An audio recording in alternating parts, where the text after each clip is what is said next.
What's up, guys? Today we're going to review Adventurer Roz, or SC Roz as a lot of people call him.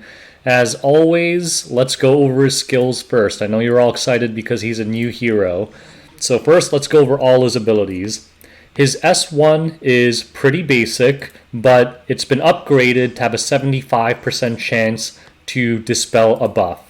And that's with no molas, or no enhancement rather. So it's a pretty solid S1 actually. It has the same chance as Tywin, I believe, except you don't need any molas. And dispelling buffs is always a big deal, especially against people that have like revives or attack buffs or defense buffs. It's always really helpful to strip that. Also, it doesn't note it here, but with his runes, it also increases his combat readiness, so it makes him go faster. Now his S2 got a huge buff. It always triggered a dual attack from the ally with the highest attack, but what it does now is it also defense break if you get the rune for it. So you can theoretically use this. He will defense break, and then the character with your highest attack will attack immediately after for humongous damage. This pairs well with really strong single target damage dealers like Luna or Spectre Tenebria, anything like that. The only downside to it is that the maximum chance is 60% for defense break, so it's not really the most reliable move. The other thing to note is that the soul burn decreases skill cooldown by 2 turns, so you can pretty much use this every single turn if you soul burn it, and it's only a 1 soul, or I guess 10 soul burn. So you can use this a lot, and when you're using it with someone like Spectre Tenebria, it'll really increase your damage output. Now Zestru, we gotta watch this because the animation is much cooler than it used to be. It's pretty badass actually. It also kind of does similar to what it used to, except it heals him and it increases defense of all allies for 2 turns. So it's basically the same as like a Crow S2 or an Alencia S3. The defense buff is huge. The defense buff gives you 60% additional defense, and you're going to notice, like, if you've been playing this game, you know how hard it is to kill people after Crow gets his defense buff up. It's the same thing. The healing part is pretty minimal, honestly. It's proportional to his max health. It heals for about like maybe 5k with 20,000 life, but it does give him some long-term sustain. If you're up against a Soul Weaver or something, they won't be able to kill him because eventually you'll just keep spamming the S3 and healing himself back up. But against like 3 DPS or something, it's obviously not going to be enough to keep him up by itself, but it is a nice little bit of burst heal. It's a little bonus. It's really the increased defense that's going to help more. So now let's, as always, go over how to build him. Now, building SC Roz, pretty damn easy. In general, most knights are built pretty much exactly the same. You want to get as much health, defense, and speed as possible. Mine is really lacking on the defense side because his armor is not plus 15, and I don't really have any defense subs on any of his throwaway gear.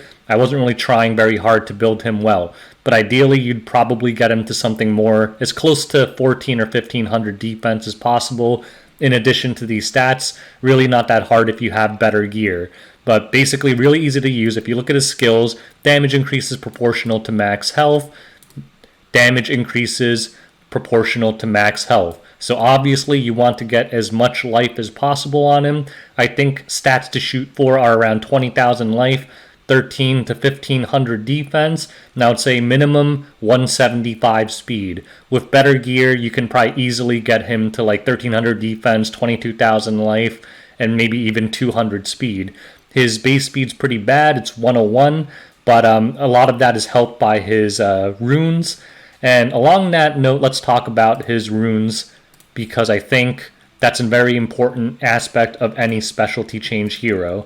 So I would say max him out. If you want to skip certain skills, I would say you can try and skip something like this until you get the runes, but even this is helpful for him to land a defense break. Everything else, I mean, this increased effect resistance of all allies by 5%. If you're short on runes, I'd suggest skipping that too initially. You definitely want to max out the things like increasing the health recovered because it's 100% that's big. And this you definitely want to max out. because this is where most of his damage is going to come from.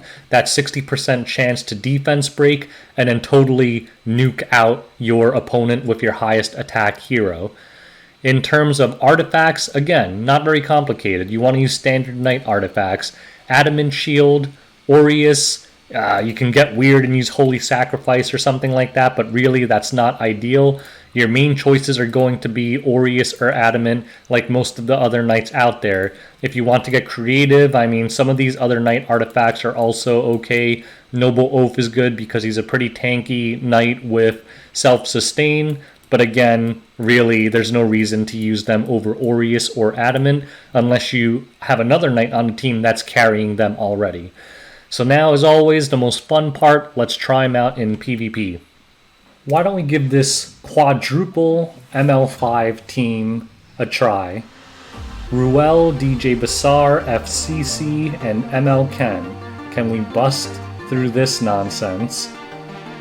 As always, dump the S3. So we're going to see Spectre Tenebria alone probably wouldn't be able to bust through this, but with a little help from Adventurer Raz, just maybe. So, let's give our whole team the attack buff. Fallen CC is going to put up her skill nullifier. We don't care about that, right? Because Adventurer Raz has just the answer for that. Whoop. We'll remove all that. Now the one annoying thing about this team that I'm showing is that they're going to have immunity up, so Raz can't defense break, but I think we have more than enough damage even without it. So we're going to have a little fun with Adventurer Raz. We're going to see how many turns Spectre Tenebria can get here. Look at this, he couldn't even break the barrier on anyone. Looks like they're on the end. And now let's get to work. Now, like I said before, if you burn it, it doesn't have a cooldown, basically. So let's start working on this DJ Bassar. Alright, now what we could do is we can boost up Adventurer Raz again. And let's hit him again. Whoop. So that's 2 attacks from Spectre Tenebria. How about number 3? There we go, and DJ Bassar goes down. And we'll just poke this Ruel. Ooh, and Spectre Tenebria decides to dual attack that too. You see how many attacks Spectre Tenebria is getting? Meanwhile, the entire time, Adventurer Raz has defense buff up, he's protecting the team. And he can theoretically debuff people with his S1 as well. Ooh, they don't like this turn cycling, but you know what? Let's keep working on this Ruel. And the great thing about this is when you trigger it, it doesn't make the buffs fall off. So if my Spectre Tenebria did her own soul burn, it would eventually drop the attack buff, but not in this case. She's able to keep it up because a dual attack doesn't count as one of her turns. Now let's just keep working on this Ruel. She opts to heal up FCC. Now these provokes are getting really annoying, I'll tell you that much. Ooh, and look at that! Raz's dual attack strip. So let's give Oxlot some healing here. Hopefully we can deal with this FCC so she doesn't get provoked again. You know what, let's burn and let's just stay on the Ruel. Oh, defense break. There we go, big damage. That's what happened when you have the defense break too. It has big damage. And now we boost up Adventurer Raz again. Who do we want to kill now? How about this annoying DJ Bassar? Whap, whap, whap. Spectre Tenebria procs again. And look at her. Her turn's about to come up next too. So this is what I mean. My entire team only had 1 DPS. It was really only Spectre Tenebria, but Adventurer Raz has the utility of being able to trigger your highest DPS's attack. So basically, even though he has no offensive stats whatsoever, he's responsible for a lot of my damage output. So let's burn this again. Whap, whap, whap. We get the defense break. Bloom, ML Ken's done. So I think that's the power of Adventurer Roz. Now I've been using him in Arena. I think he's decent in Arena offense. I wouldn't say he's S tier or anything. I think he's decent in Arena offense. In Arena defense, wait and see approach, because really I think in a team, if you slot him in, Lilius with her cleanse is still more valuable, but the defense buff is huge. It's a reason why people like Alencia Crow. It's because of the defense buff, and Adventurer Roz does provide that. In Guild Wars, I think that's where he's going to shine, and in RTA, I think he's pretty solid. Alright, so as always, let's summarize this video. Is Adventurer Roz good? Absolutely. He's a great hero. Smilegate really did our Heir of the Covenant some justice finally. And the main thing that makes him good is the fact that he's free. You literally can't not have this hero. He's the main character in the game. And he's probably one of the most viable specialty change heroes out there at this point, other than like Amomo and Falconer Clury. His kit is really interesting, and I like that they didn't make him some kind of stupid rock, paper, scissors heroes like all the other heroes lately, were just designed to counter a specific hero. He's a very well-balanced, multi-purpose hero. I think the main thing about him is that he is a tank that increases your team's survivability, but his S2 gives him offensive ability as well. You saw how he single-handedly tremendously increased the damage output of my team by basically making him leverage Spectre Tenebria's damage. Even though his own offensive stats are terrible, he still did a lot of damage because he has a 100% chance of proccing your main DPS's hard-hitting attacks. Now, I think he kind of parallels Lilius in a way, because Lilius is also a character who has a lot of defensive utility with her S3 cleanse and her provoke, whereas also triggering dual attacks every turn. I think Roz is a little weaker because he depends on souls to do that, which means you can't use souls for other things, and unless you're bringing Tagahels, you can't do it right off the bat. So Lilius is probably going to be more consistent, but I think he still has a purpose and is overall a very viable and strong hero. In Arena offense, I think he's iffy. It's not that he's bad, but when you're bruisering in Arena offense, you can win with just about anything, so he's not much value there. On Cleave teams, he's really not that strong. Maybe you can use him with like a Vildred Cleave or something, but not many people want to do that. Because most Cleave teams are using their S3s, I don't know how much value this has. So on Arena offense, I'd say currently I'd give him like a B.